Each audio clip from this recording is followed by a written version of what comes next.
This next video clip we'll call buying a tree. If you buy a tree online or through the post, it will invariably be a maiden tree, a one-year-old tree, which is what this here is.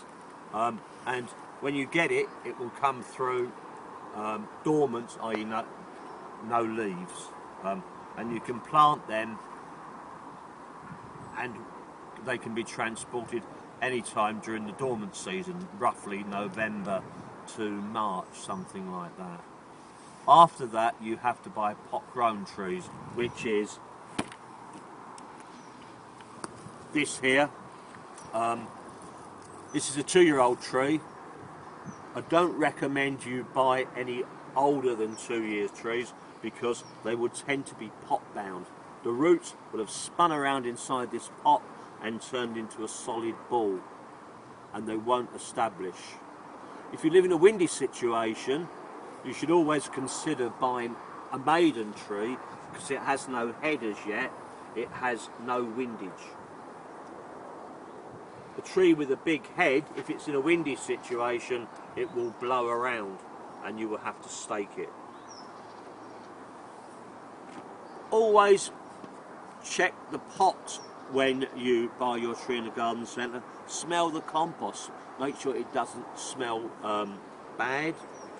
Scrabble around the root a little bit, make sure that it's green and alive down there. You see where I've picked that piece of bark away? It's green and alive, that means the root is alive. The tree will still have little green leaves and pretty little flowers despite the root being dead. Don't buy a tree with a dead root. Always look underneath when you buy your tree to see whether they've tied it in with cling film. That usually means that the tree has been grown in a field, had its roots chopped off with a blunt axe and shoved in the pot.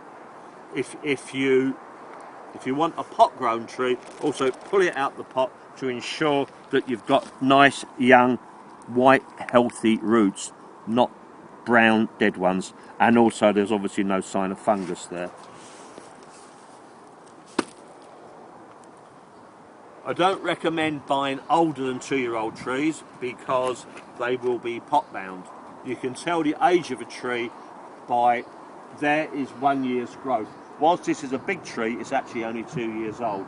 Most trees this side will be 3, 4, even 5 years old. Don't buy them. Some of you cheapskates will go to Lidl's to buy your tree.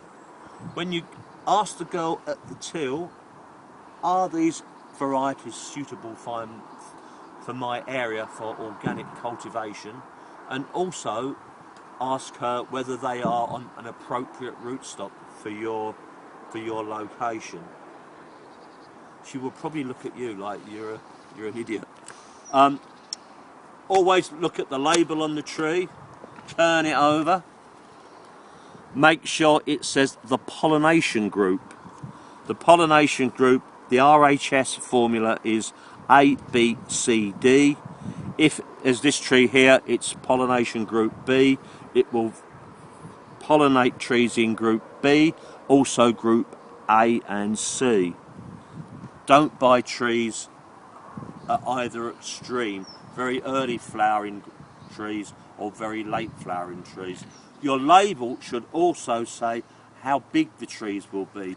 Your label should also say what rootstock it's on. If the girl in Lidl's doesn't know what rootstock it's on, or the man in the garden centre doesn't know what rootstock it's on, don't buy it, because you might end up with a 5-foot runt or a 25-foot monster. Only time will tell.